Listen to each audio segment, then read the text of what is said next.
സകലവസിക്കുന്നതിനും ഞങ്ങളുടെ പരിപാലനമായിരിക്കുന്നതിനെ സ്വർഗസ്വരൂപാവേ, ഈ പരിശുദ്ധ ദിവസത്തിലും അങ്ങേ ആരാധിക്കുവാനും ദൈവജനങ്ങൾക്ക് ചുരുക്കമ്പരായി തിരുസന്നിധിയിൽ കൂടി വന്ന് അങ്ങേ മോഹപ്പെടുത്തുവാൻ അങ്ങ് നൽകിയിരിക്കുന്ന വിലയുടെ സമർപ്പണത്തിനായി നന്ദിയോടെ സ്തോത്രം.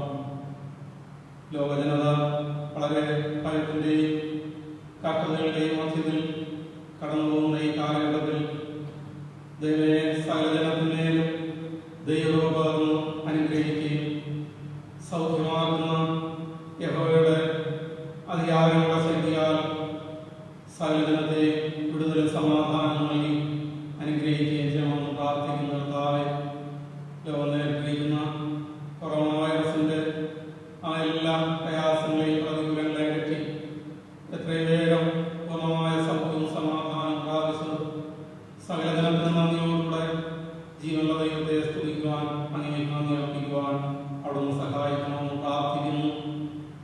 ദൈവമേ, ഇന്ന് ലോകം മുഴുവൻ അങ്ങേ ആരാധിക്കുമ്പോൾ ദൈവം അനുഗ്രഹിക്കുകയും ഉയർത്തെഴുന്നേറ്റ് ജീവിക്കുന്ന ക്രിസ്തുവിലൂടെ അവിടുത്തെ ആശ്വാസവും സമാധാനവും അനുഭവിച്ചുകൊണ്ട് ജീവിതത്തിലെല്ലാ ഭയങ്ങളും നീങ്ങി ദൈവത്തിൽ സന്തോഷവും ആത്മീയമായ ധൈര്യവും പ്രത്യാശയും കരസ്ഥമാക്കുവാൻ സകലജനത്തിന്മേലും അവിടുന്ന് പ്രവർത്തിക്കണമെന്ന് പ്രാർത്ഥിക്കുന്ന കർത്താവേ, ഈ ആരാധനയുടെ ആദ്യ അവസാനത്തിന്റെ സ്ഥാനത്തിലൂടെ ഇരിക്കണം ആരാധനയിൽ കടന്നു വരുവാൻ കഴിയാതെ ദൈവമേ, ലോകത്ത് നേരിട്ടിരിക്കുന്ന പ്രതികൂലങ്ങളുടെ മധ്യത്തിൽ ഭാരതത്തിലൂടെ ഭവനങ്ങളായിരിക്കുന്ന എല്ലാ വിശ്വാസികളെയും എല്ലാ ജനത്തെയും തിരുസന്നിധിയിൽ സമർപ്പിക്കുന്നു. ഈ ആരാധന ശ്രദ്ധിക്കുന്ന എല്ലാ പ്രിയപ്പെട്ടവരെയും അവിടുത്തെ ആശ്വാസത്തിന്റെ കരം വെച്ച് അനുഗ്രഹിക്കുകയും ആശീർവദിക്കുകയും ചെയ്യണമേ. ഉയർത്ത കർത്താവിന്റെ ദർശനങ്ങൾ കൊണ്ട് ദൈവമേ സ്പർശിച്ച് യഹോവയെ ചേർന്ന് ദൈവമേ ദൈവമായ വിടുതൽ സൗഖ്യവും സമാധാനം പ്രാപിച്ചു നന്ദിയോടുകൂടെ അങ്ങയെ സ്തുതിക്കുവാൻ ഈ ആരാധനയിലൂടെ ഒന്ന് സഹായിക്കണമെന്ന് പ്രാർത്ഥിക്കുന്നു. സകലം തിരുനാമത്തിന്റെ മഹത്വത്തിനായി തീരുവാൻ സഹായിക്കണം. യേശു ക്രിസ്തു മൂലം അപേക്ഷിക്കുമ്പോൾ കൃപയോടെ പ്രാർത്ഥന കേൾക്കണമേ. ആമേൻ. ദൈവനാമം സ്തുതിക്കും മഹത്വത്തിനുമായി 409-ാമത്തെ 409-ാമത്തെ ഗീതപാഠം 409-ാം ഗീതം.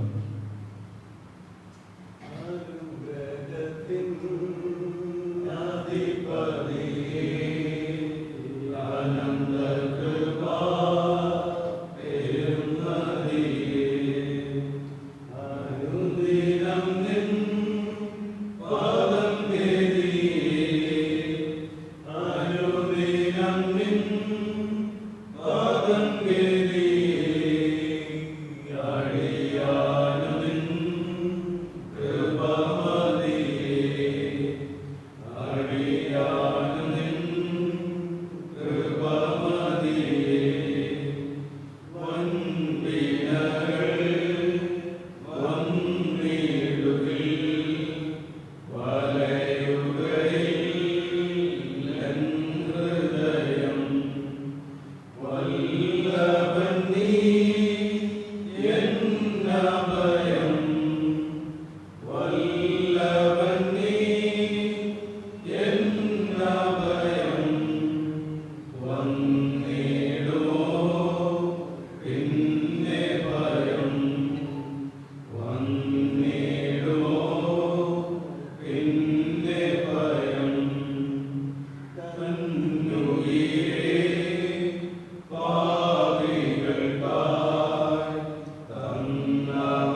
വാഴുന്നു.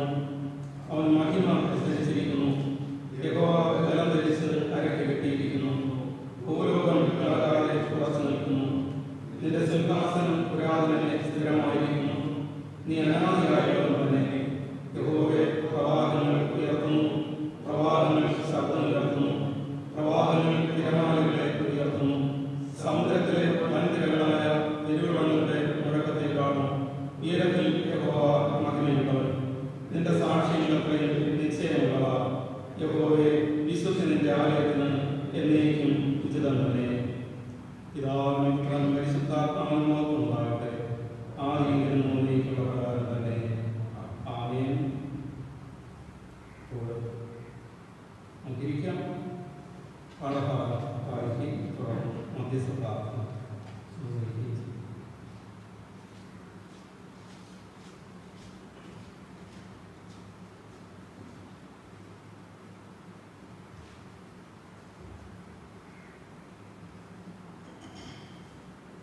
സുവിശേഷ ഭാഗത്ത് നിന്ന് യോഹന്നാൻ എഴുതിയ സുവിശേഷം 20-ാം അധ്യായം 24 മുതൽ 29 വരെയുള്ള വചനങ്ങൾ. യോഹന്നാൻ 20-ാം അധ്യായം 24 മുതൽ 29.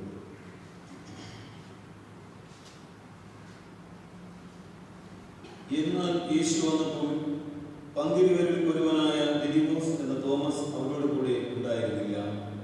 മറ്റേ ശിഷ്യന്മാർ അവനോട്, ഞങ്ങൾ കർത്താവിനെ കണ്ട് എന്ന് പറഞ്ഞാറെ ഞാൻ അവന്റെ കൈകളിൽ ആണിപ്പഴുത് കാണുകയും ആണിപ്പഴുതിൽ വിരലിടുകയും അവന്റെ വിലാപ്പുറത്ത് കൈയിടുകയും ചെയ്തിട്ടല്ലാതെ വിശ്വസിക്കുകയില്ല എന്ന് അവൻ അവരോട് പറഞ്ഞു. 8 ദിവസം കഴിഞ്ഞിട്ട് ശിഷ്യന്മാർ പിന്നെയും അകത്ത് കൂടിയിരിക്കുമ്പോൾ തോമസും ഉണ്ടായിരുന്നു. വാതിൽ അടച്ചിരിക്കെ യേശു വന്ന് നടുവിൽ നിന്നുകൊണ്ട്, നിങ്ങൾക്ക് സമാധാനം എന്ന് പറഞ്ഞു. പിന്നെ തോമസിനോട്, നിന്റെ വിരൽ ഇങ്ങോട്ട് നീട്ടി എന്റെ കൈകളെ കാണുക, നിന്റെ കൈ നീട്ടി എന്റെ വിലാപ്പുറത്ത് ഇടുക, അവിശ്വസിക്കാതെ വിശ്വസിക്കാതിരിക്കുക എന്ന് പറഞ്ഞു. തോമസ് അവനോട്, എന്റെ കർത്താവും എന്റെ ദൈവവും ആയുള്ളവേ എന്ന് ഉത്തരം പറഞ്ഞു. യേശു അവനോട്, നീ എന്നെ കണ്ടതുകൊണ്ട് വിശ്വസിച്ചു, കാണാതെ വിശ്വസിച്ചവർ ഭാഗ്യവാന്മാർ എന്ന് പറഞ്ഞു. ഈ വായിച്ചുകൊണ്ട് തിരിയുന്ന സത്യങ്ങളാൽ ദൈവം നമ്മെ അധികമായി അനുഗ്രഹിക്കുമാറാകട്ടെ.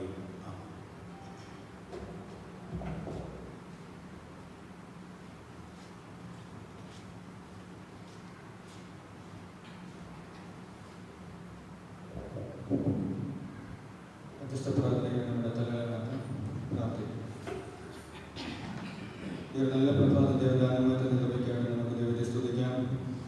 അനേകം മക്കൾ കണ്ണിലും പ്രീതിയിലും ഭാരത്ത് കാണിക്കുമ്പോൾ നമ്മൾ അതിനെ ഏൽപ്പിച്ചു കൊടുക്കാതെ ദൈവത്തിന്റെ കരങ്ങളിലാക്കി ചുരുക്കമായിട്ട് കർത്താവിനെ ആരുടെ ഭാഗ്യം നിർവഹിക്കാതെ നമുക്ക് ദൈവത്തെ സ്തുതിക്കാം.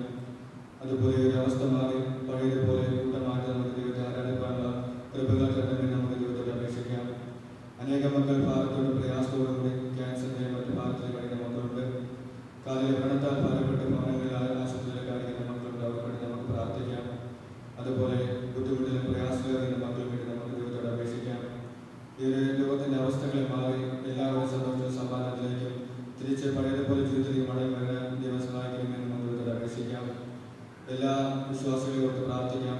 സഭയിൽ പ്രകടപ്പെട്ട വിശ്വാസികളും ഈ ശബ്ദബന്ധിയിലായിരിക്കുന്ന എല്ലാ മക്കൾക്കും വേണ്ടി നമുക്ക് ദൈവത്തോട് അപേക്ഷിക്കാം. നിത്യനായ ദൈവീശ്വരീയ രാജാവേ, സ്തുതിക്കുന്നു സ്തോത്രം സ്തോത്രം സ്തുതിക്കുന്നു കർത്താവേ. ഈ അനുഗ്രഹം നല്ല ഞായറാഴ്ച ദാനമായിട്ട് നിർവഹിക്കാതെ ഞങ്ങളെ വാഴ്ത്തുന്നു സ്തുതിക്കുന്നു സ്തോത്രം സ്തുതിക്കുന്നു കർത്താവേ. ലോകം നോക്കാമെങ്കിൽ അനേകം മക്കൾ കണ്ണീരോട് ഭാരത്തോടും പ്രയാസത്തോടും കൂടി അടിക്കുമ്പോൾ ദൈവം ഞങ്ങൾ അതിനെ ഏൽപ്പിച്ചു കൊടുക്കാതെ കർത്താവിന്റെ കരങ്ങളായിട്ട് ഭദ്രമായി കാത്തു സൂക്ഷിച്ച് അവിടുത്തെ വലിയ കൃപയ്ക്കായിട്ട് ഞങ്ങളെ വാഴ്ത്തുന്നു സ്തുതിക്കുന്നു സ്തോത്രം കർത്താവേ.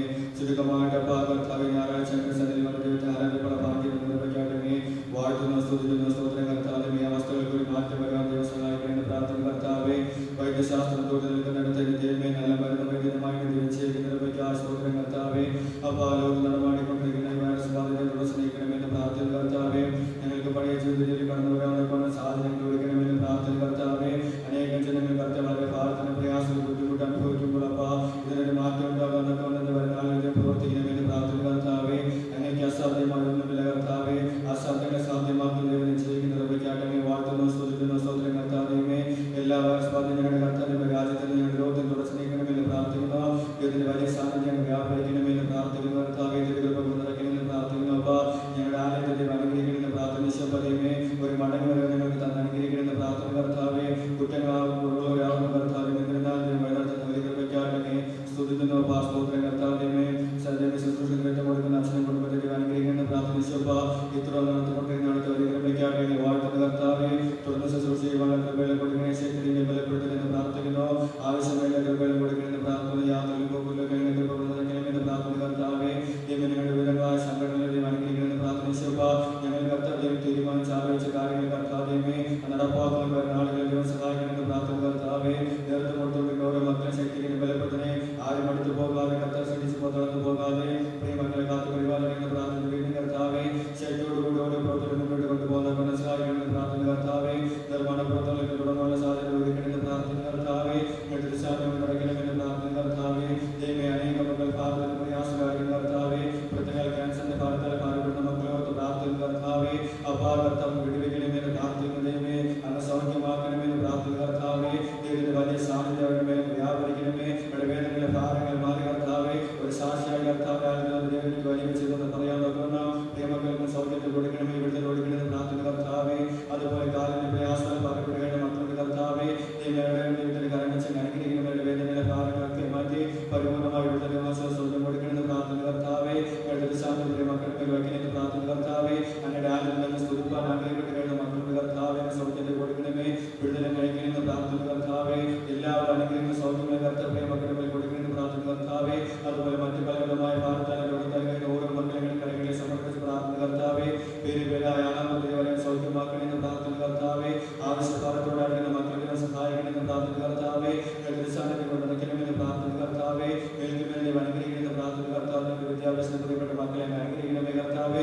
തുടർന്ന് പരീക്ഷ എഴുതാൻ പഠിക്കുന്ന സാധ്യതകൾ കൊടുക്കണമേ, ബുദ്ധിജ്ഞാനം കൊടുക്കണമെന്ന് പ്രാർത്ഥിച്ചപ്പോൾ ആരുദാസനായി പോകാതെ അതിനെ തുടർന്ന് നന്നായിട്ട് പഠിക്കുന്ന സാധ്യതകൾ കൊടുക്കണമെന്ന് പ്രാർത്ഥന. എല്ലാ കൃപകളെ പ്രിയപ്പെട്ട മക്കളെ കൊണ്ട് നടക്കണമെന്ന് പ്രാർത്ഥന കർത്താവേ. തിരുസാന്തം നടക്കണമെന്ന് പ്രാർത്ഥിക്കുന്നു. വിജയമാർഗങ്ങളുണ്ടായി കാത്തിരിക്കുന്ന മക്കളോട് പ്രാർത്ഥന കർത്താവേ. വരുന്ന ആളുകൾ ടെസ്റ്റുകളിൽ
ഈശ്വരനാമത്തിന്റെ പിതാവേ, ആമേൻ.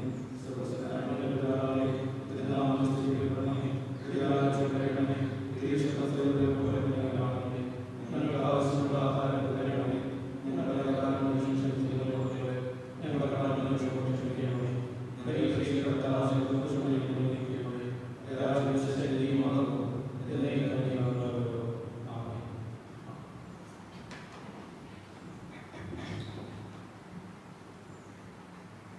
നാനൂറ്റി 97 ഗീതം മുതലുള്ള ചേർന്ന് പാടാം. 497 ഗീതം.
നമുക്ക് ചുരുക്കമായി ഈ ആരാധന അംഗീകരിക്കുവാൻ ദൈവം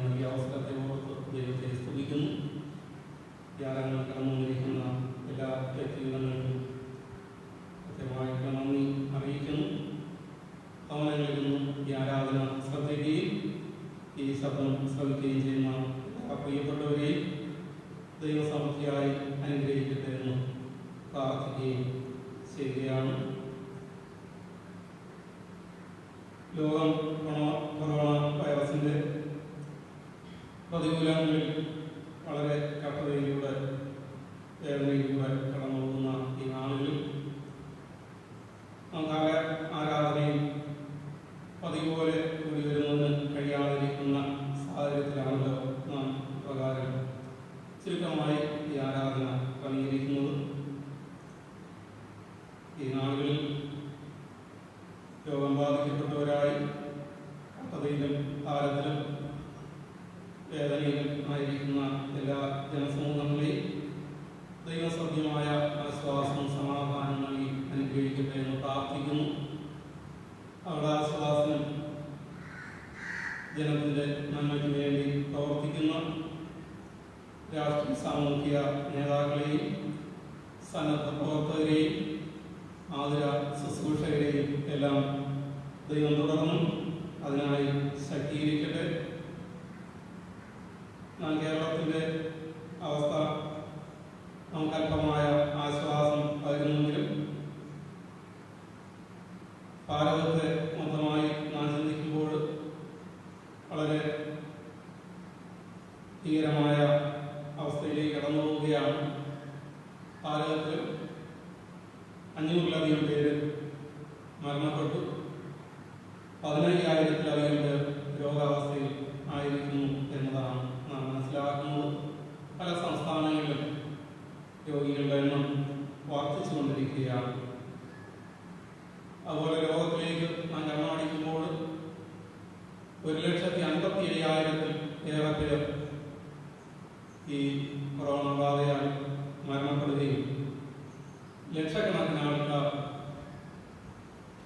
ഈ വൈറസ് ബാധയാൽ ഈ രോഗത്താൽ ഭാരപ്പെട്ട് കഷ്ടതയുടെ മധ്യത്തിൽ കഴിയുകയാണ്. അപ്പോൾ അങ്ങനെ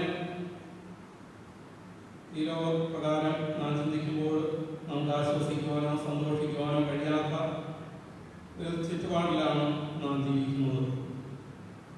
അപ്പോൾ അതിൻ്റെ മധ്യത്തിലും ഉയർന്ന് ജീവിക്കുന്ന കർത്താവിനെ സ്തുതിക്കുവാനോ കൊടുക്കുവാനോ ആശ്വാസപ്രദനായിരിക്കുന്ന സൗഖ്യദായകനായ ആ ദൈവ സന്നിധി നമ്മുടെ വേദനകളെയും ഭാരങ്ങളെയും നാം നേരിടുന്ന പ്രതിസന്ധികളെല്ലാം സമർപ്പിച്ചുകൊണ്ട് പ്രാർത്ഥിക്കുന്നതിന് ദൈവം നമുക്ക് നൽകിയിരിക്കുന്ന കൃപയ്ക്കായി നന്ദി അർപ്പിക്കുന്നു.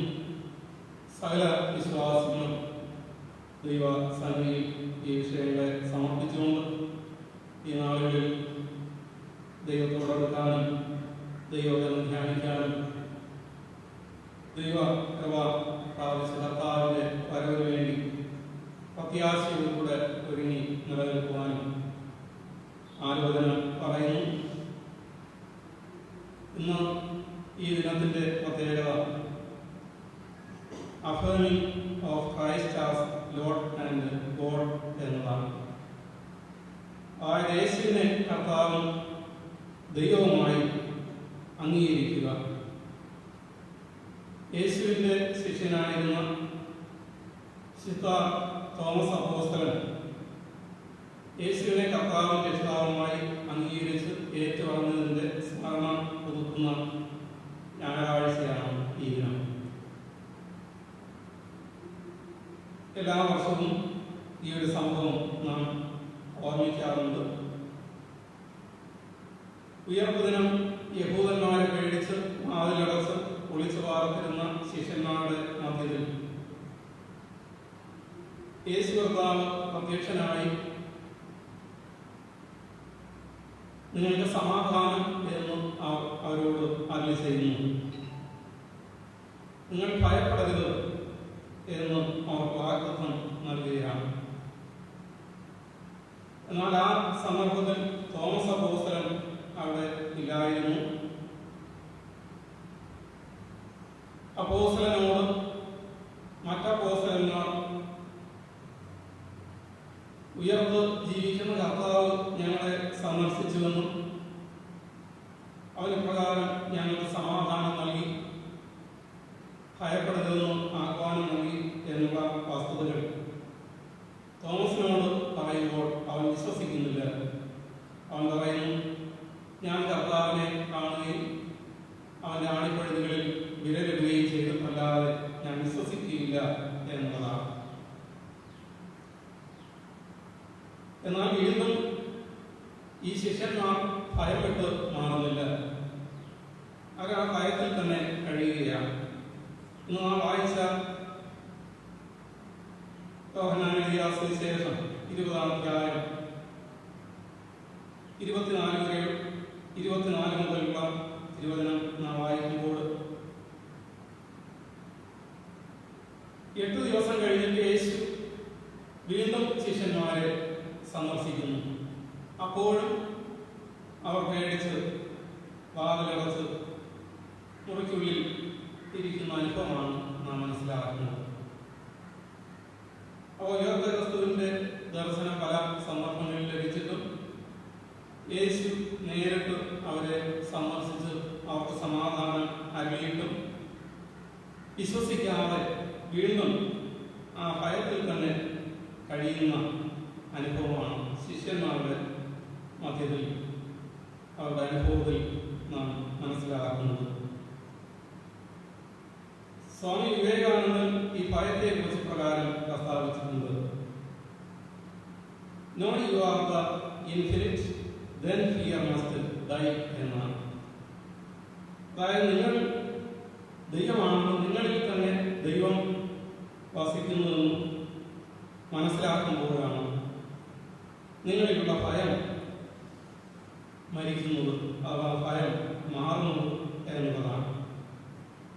അതായത് ഇന്ത്യൻ ഫിലോസഫി അദ്വൈത ചിന്തയുടെ വെളിച്ചത്തിലാണ് അദ്ദേഹം ഈ ഒരു പ്രസ്താവന പറയുന്നത് എന്ന് നമുക്ക് മനസ്സിലാക്കാനായിട്ട് സാധിക്കും.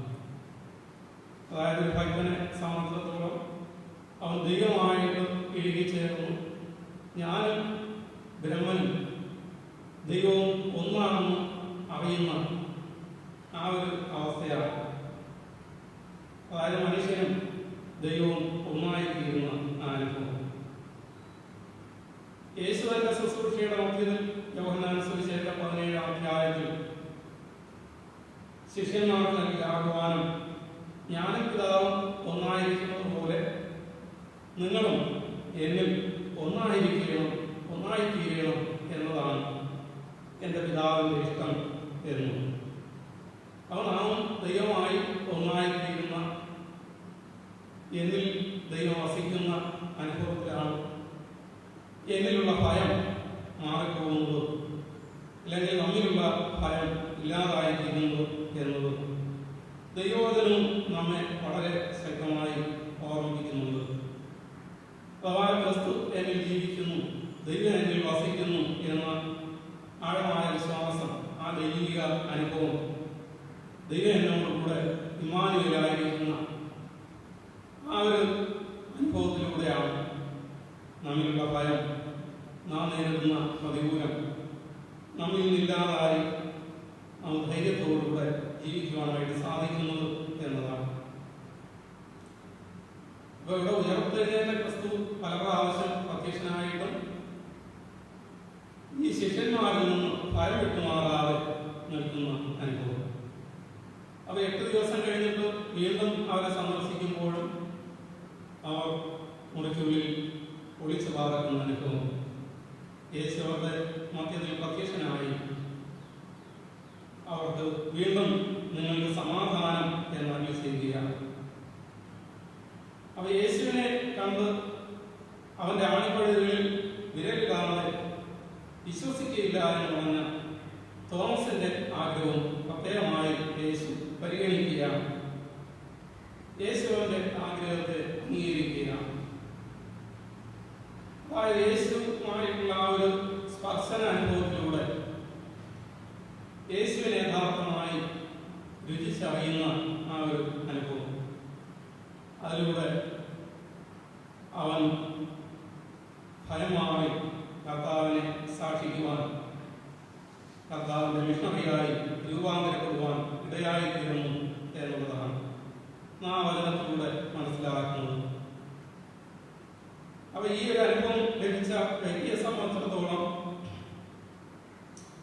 പിന്നെ ഒരിക്കലും അത് നിഷേധിക്കുവാൻ യേശു ഉയർത്തില്ല എന്നോ യേശു ജീവിക്കുന്നില്ല എന്നോ യേശു ദൈവപുത്രനല്ലെന്നോ പറയുവാനായിട്ട് സാധിക്കുകയില്ല എന്നതാണ്.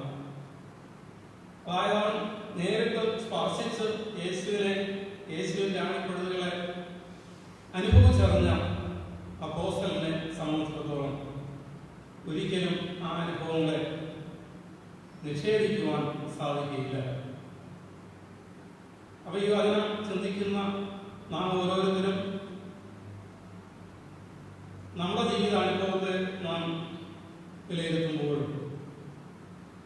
നാം നേരിട്ട് കാണുകയും സ്പർശിച്ച് അനുഭവിക്കുകയും ചെയ്ത ഒരു സംഭവത്തെ, ഒരു വസ്തുതയെ മറ്റാര് നിഷേധിച്ചാലും നമുക്കൊരിക്കലും നിഷേധിക്കുവാൻ കഴിയുകയില്ല എന്നുള്ളതാണ് വസ്തുത. അപ്പൊ ആ ഒരു സ്പർശനാനുഭവം ക്രിസ്തുവിന്റെ ധീരസാക്ഷിയായി തീരുവാൻ അപ്പോസ്തലനായ തോമസിനെ ശക്തീകരിച്ചു എന്നതാണ്.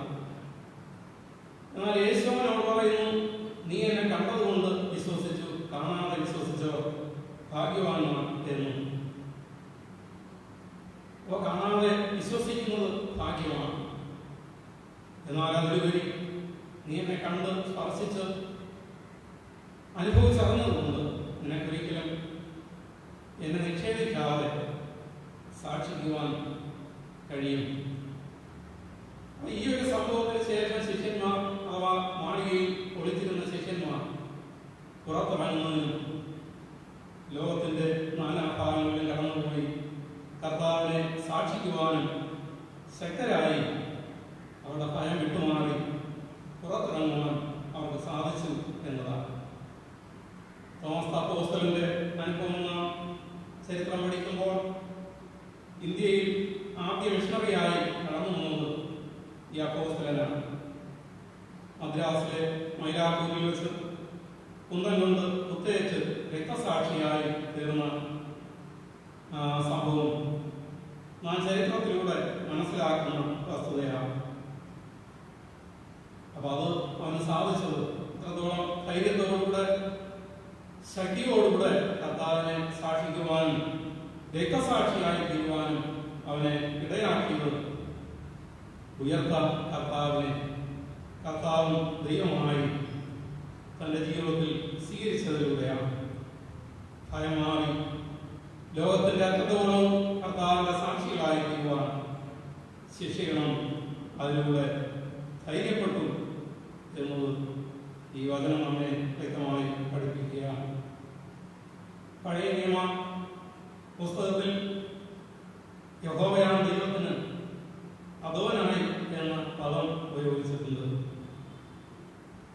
അപ്പൊ ആ വാക്കാണ് കർത്താവ് എന്ന് ഭാഷാന്തരം ചെയ്തിട്ടുള്ളത്. എന്നാൽ പുതിയ നിയമത്തിൽ അതിന് കൂരിയോസ് എന്ന മൂലപദം നാം മനസ്സിലാക്കുന്നത്. അപ്പൊ അതിനെ കർത്താവ് എന്ന് ഭാഷാന്തരം ചെയ്തിരിക്കുകയാണ്.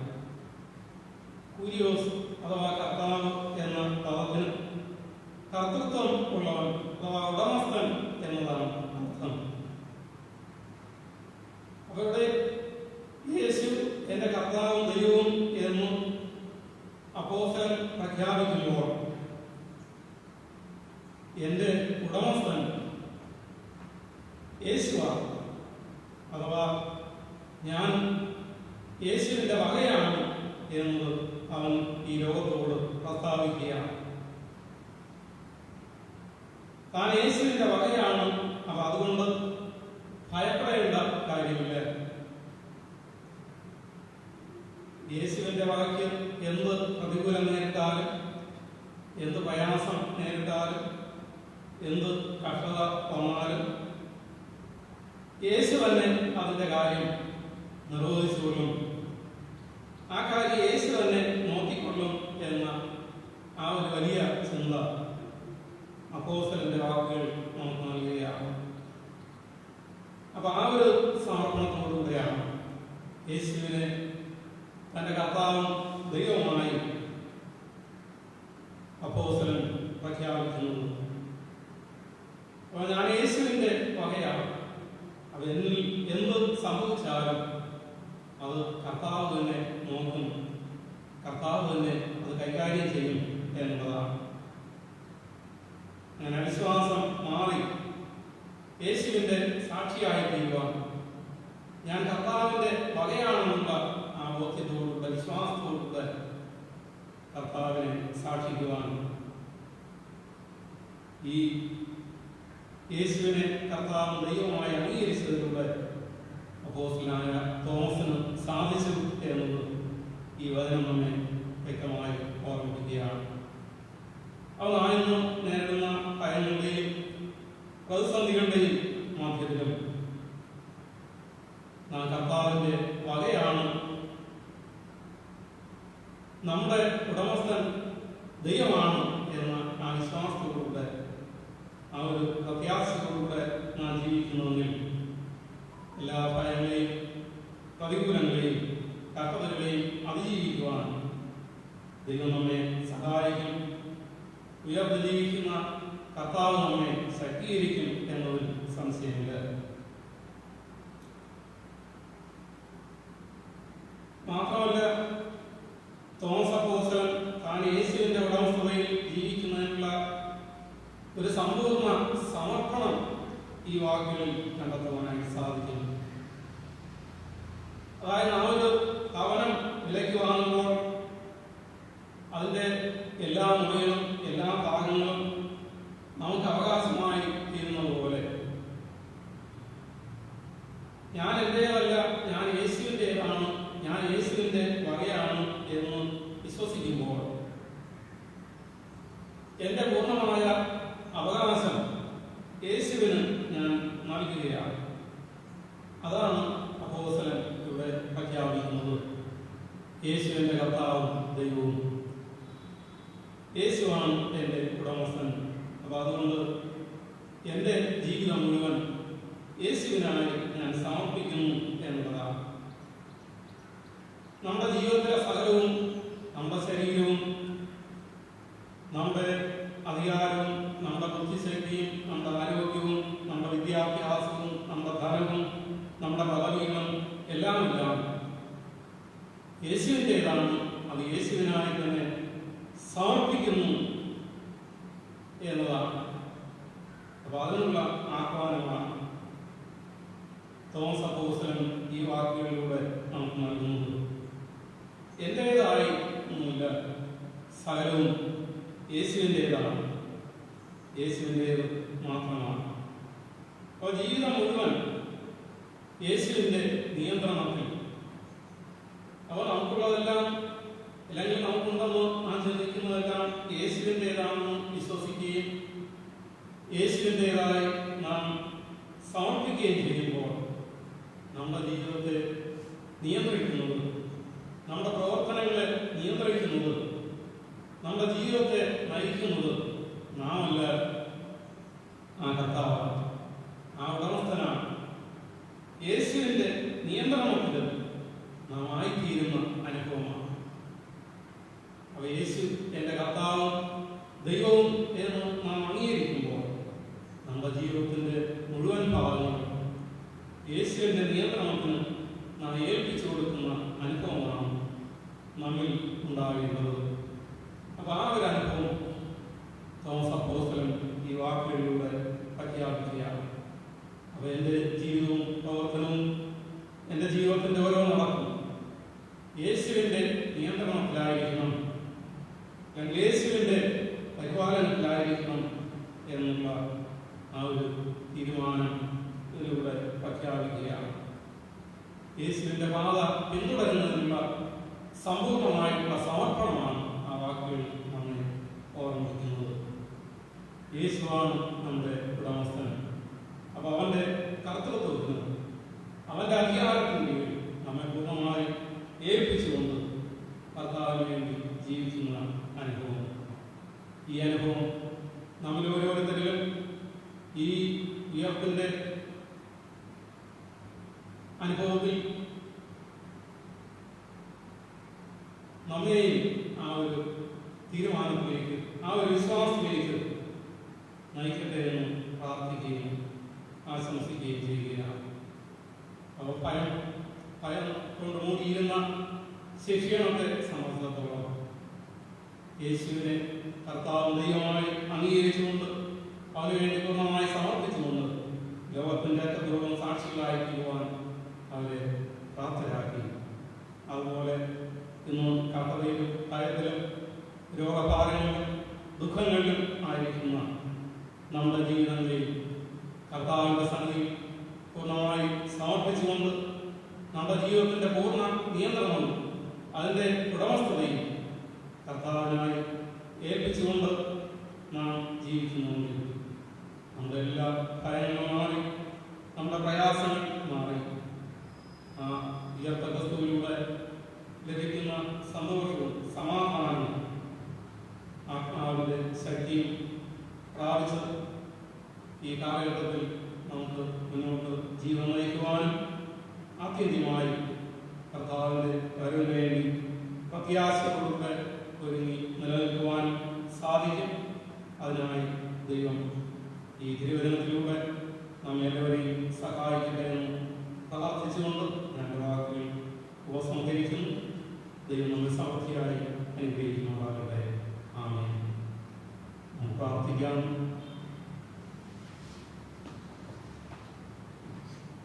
സകല അനുഗ്രഹത്തിൻ്റെയും ഉറവിടമായിരിക്കുന്ന ദൈവമേ, സ്വർഗ്ഗപിതാവേ, കർത്താവിൻ്റെ ക്രൂശുമരണം യാതനകളും കണ്ട് ഭയന്നും മാളികയ്ക്കുള്ളിൽ ഒളിച്ചു വാർത്ത ശിക്ഷണത്തിൻ്റെ മധ്യത്തിൽ അവിടുന്ന് ആഗതനായി ആ ഉയർപ്പിൻ്റെ ശക്തിയാൽ അവരെ ശക്തീകരിച്ചു.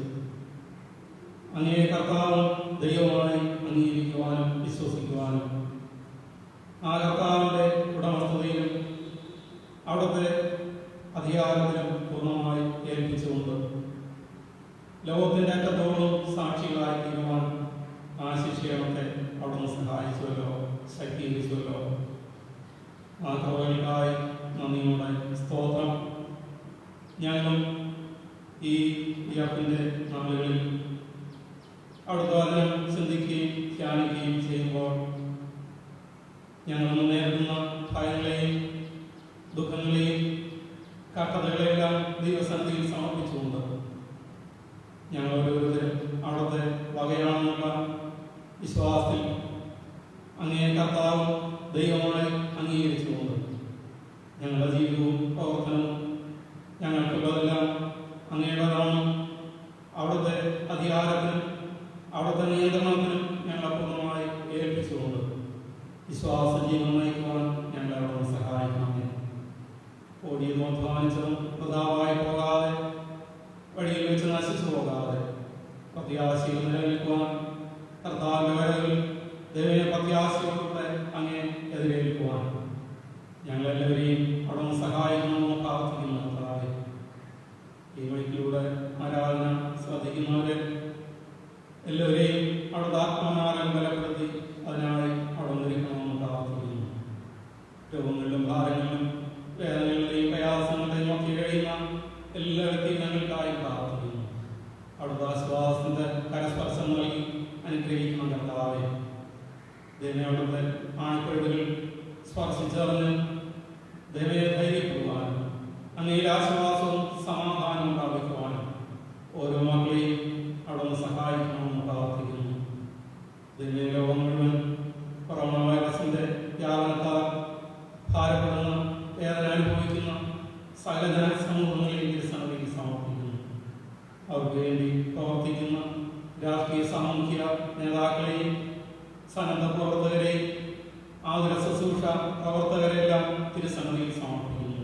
തുടർന്നും അവർക്ക് ആവശ്യമായിരിക്കുന്ന നന്മകൾ നൽകി കൃപകൾ നൽകി അവിടുത്തെ ആത്മാവിനെ ബലപ്പെടുത്തി അനുഗ്രഹമായി തങ്ങളുടെ ദൗത്യങ്ങളും ശുശ്രൂഷകളും നിറവേറ്റുവാൻ ലോകത്തിന് മുഴുവനും ആശ്വാസവും സമാധാനവും പ്രാപിച്ച് നന്ദിയോടുകൂടെ അങ്ങേ മഹത്വപ്പെടുത്തുവാൻ സഹായിക്കണം കർത്താവേ. ഞങ്ങളുടെ മുഖ്യമന്ത്രി, പ്രധാനമന്ത്രി, രാഷ്ട്രപതി, മറ്റെല്ലാ നേതാക്കളെയും തിരുസന്നിധിയിൽ സമർപ്പിക്കുന്നു. സ്വർഗീയമായ ആലോചനകളും ദൈവമായ കൃപകളും കൊണ്ട് നിറച്ച് എല്ലാവരെയും ബലപ്പെടുത്തി തക്ക സമയങ്ങളിൽ തക്ക ജനത്തെ സംരക്ഷിക്കുവാൻ വേണ്ട കൃപകൾ നൽകി എല്ലാ നേതാക്കളെയും അവിടുന്ന് സഹായിക്കണമെന്ന് പ്രാർത്ഥിക്കുന്നു. കർത്താവേ, ഈ ദേശത്തെയും ചുറ്റുപാടുകളെല്ലാം സന്നിധിയിൽ സമർപ്പിക്കുന്നു. സഭയും സഭ എല്ലാ വിശ്വാസികൾക്കായി പ്രാർത്ഥിക്കുന്നു. ദൈവീയ നാടുകളിൽ തൊഴിൽ ചെയ്യുവാൻ കഴിയാതെ ദൈവത്തിന് പലവിധമായ പ്രതികൂലങ്ങളിൽ ദാരിദ്ര്യത്തിലും ബുദ്ധിമുട്ടിലും സാമ്പത്തിക പ്രയാസങ്ങൾ കഴിയുന്ന എല്ലാ മക്കൾക്ക് വേണ്ടിയും പ്രാർത്ഥിക്കുന്നു. ദൈവങ്ങളുടെ ജീവിതത്തിന് ആവശ്യമായിരിക്കുന്ന നന്മകളും അനുഗ്രഹങ്ങളും നൽകി പങ്കുവയ്ക്കണമേ. ദൈവമേ, ഇത്രത്തോളം ഞങ്ങൾ നടത്തുന്ന എല്ലാ കൃപകൾക്കായി സ്തോത്രം. ഞങ്ങൾ പിരിയാനും കാത്തുള്ള സകല മഹത്വവും സ്വീകരിക്കണമേ. യേശുക്രിസ്തുവിന്റെ പ്രാർത്ഥന കേൾക്കണമേ. ആമേൻ. നമ്മുടെ കർത്താവും രക്ഷിതാവായ യേശുക്രിസ്തുവിന്റെ കൃപയും പിതാവായ ദൈവത്തിന്റെ സ്നേഹവും ആശ്വാസപ്രദനാം പരിശുദ്ധാത്മാവിന്റെ സഹവാസവും കാലം കർത്താവിൽ പ്രിയരെ, നിങ്ങളെല്ലാവരോടും കൂടെ എല്ലായ്പ്പോഴും കൂടെ ഇരിക്കുമാറാകട്ടെ.